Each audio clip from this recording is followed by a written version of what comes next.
De guerre, bonjour. Bonjour. Merci d'avoir accepté notre invitation. Comment expliquer la vitesse de progression des rebelles vers Damas ? Oui, en fait, c'est pas la chute de Bachar el-Assad, c'est un effondrement auquel on assiste. C'est-à-dire qu'on s'attendait à des jours, voire des semaines de combat. L'attaque a commencé seulement la semaine dernière. Et on regardait comment cette coalition assez hétérogène allait s'affronter avec l'armée syrienne. Et puis d'un seul coup, l'armée syrienne a disparu. En fait, il est très probable que l'armée syrienne ait très bien compris que Bachar el-Assad n'avait pas les moyens de se battre dans la mesure où les Russes ne lui ont pas apporté de soutien. L'armée russe est totalement mobilisée pour la guerre en Ukraine et ça montre surtout que Poutine est beaucoup plus faible qu'il ne le dit sur la scène internationale.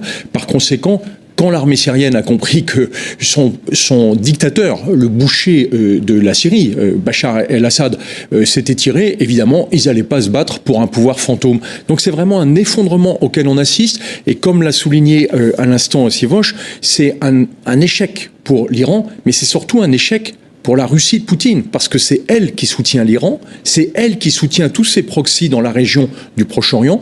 C'est sans doute la Russie de Poutine qui avait déclenché l'attaque terroriste du 7 octobre contre Israël pour créer un deuxième front, pour faire diversion par rapport à l'Ukraine. Et finalement, elle est rattrapée un peu comme un boomerang par cette offensive surprise sur laquelle la Syrie s'effondre. Et la Syrie, c'est le voie de passage obligatoire pour aller au Liban et pour soutenir, bien sûr, le Hezbollah. Donc aujourd'hui, le Liban et le Hezbollah, comme le Hamas, sont totalement isolés.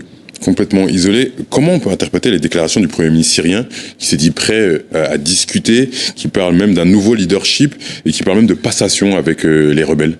Je crois que, quand on sent que le pouvoir, ou plutôt que le sol s'est dérobé sous ses pieds, on essaye encore de se raccrocher aux branches. Pas sûr du tout que la coalition de rebelles ait très envie de discuter avec lui, mais en tout cas, ce qu'on voit actuellement, c'est qu'il n'y a pas de combat dévastateur, comme ça avait été le cas pendant toute la guerre civile, qui a duré 13 ans. C'est plutôt une espèce de, une coalition qui, en fait, s'empare du pouvoir quasiment sans combat, et par conséquent, ils ont intérêt à faire en sorte qu'il y ait le moins de destruction possible. Quant à dire qu'il y aura une transition démocratique, il faudrait déjà qu'on sache qui va gouverner maintenant en Syrie. Pour revenir à ce que vous disiez un peu plus tôt, quelles conséquences la chute du régime de Bachar el-Assad peut avoir sur la région et notamment le Liban voisin ? Alors très importante, puisque en fait au Liban, l'élément réellement perturbateur, c'est le Hezbollah. Le Hezbollah est intégralement soutenu par l'Iran et il était aux mains finalement par son intermédiaire qui était la Syrie. La Syrie a toujours considéré le Liban comme étant une espèce de province de la Syrie. Et par conséquent, le fait que le pouvoir en Syrie s'effondre veut dire que de toute façon, la mainmise du Hezbollah et de l'Iran chiite est terminée. Après, la question, encore une fois, c'est qui va remplacer ce pouvoir en Syrie ? J'imagine pas la Syrie renoncer à jouer un rôle important au Liban, mais ça ne sera plus jamais le même.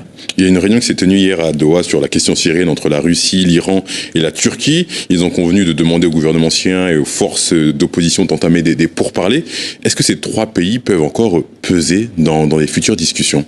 Alors en fait, la Turquie joue un rôle assez ambigu, puisque on sait que c'est elle qui a soutenu beaucoup moins clair que les deux autres. Une grande partie de la rébellion, alors que évidemment, elle met en difficulté la Russie et l'Iran. On voit bien Erdogan, le premier ministre président turc, jouer sur les deux aspects, c'est-à-dire que en même temps, il veut discuter avec la Russie et l'Iran. Et en même temps, c'est lui qui les a fait trébucher. Donc, on est assez habitué à ce double jeu d'Erdogan qui veut jouer un rôle important, mais qui, au fond, n'est le vassal de personne.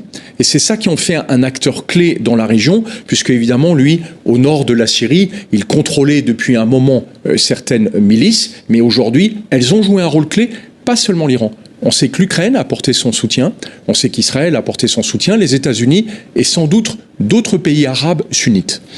On a une situation humanitaire qui est très compliquée dans le pays. Les Nations Unies ont annoncé hier que l'organisation retirait le personnel non critique du pays. Et surtout, plus de 300 000 personnes ont fui le nord-ouest de la Syrie ces derniers jours suite à l'offensive des rebelles. Alors, il y a cette situation-là. Et puis, il y a eu aussi, elle est censée être terminée, mais l'offensive israélienne au Liban, qui a fait partir un véritable exode de centaines de milliers de personnes vers la Syrie pour se réfugier. Puis aujourd'hui, il y a cette guerre. Donc, ce qu'on espère tous, c'est que la situation va se stabiliser très vite pour que justement les ONG puissent intervenir. Et puis surtout, il faut stabiliser la situation en Syrie pour que les gens puissent retrouver une vie à peu près normale. Il faut se souvenir que Bachar el-Assad a fait tuer sans doute plus de 500 000 personnes. Je ne parle pas des dizaines de milliers de personnes qui ont été torturées honteusement, mais ça a vraiment été un boucher pour la Syrie pendant son règne, alors qu'au départ, il devait être médecin ophtalmologiste. Merci Guillaume Ancel d'avoir répondu à nos questions. Je rappelle que vous êtes ancien officier et chroniqueur de guerre. Merci beaucoup.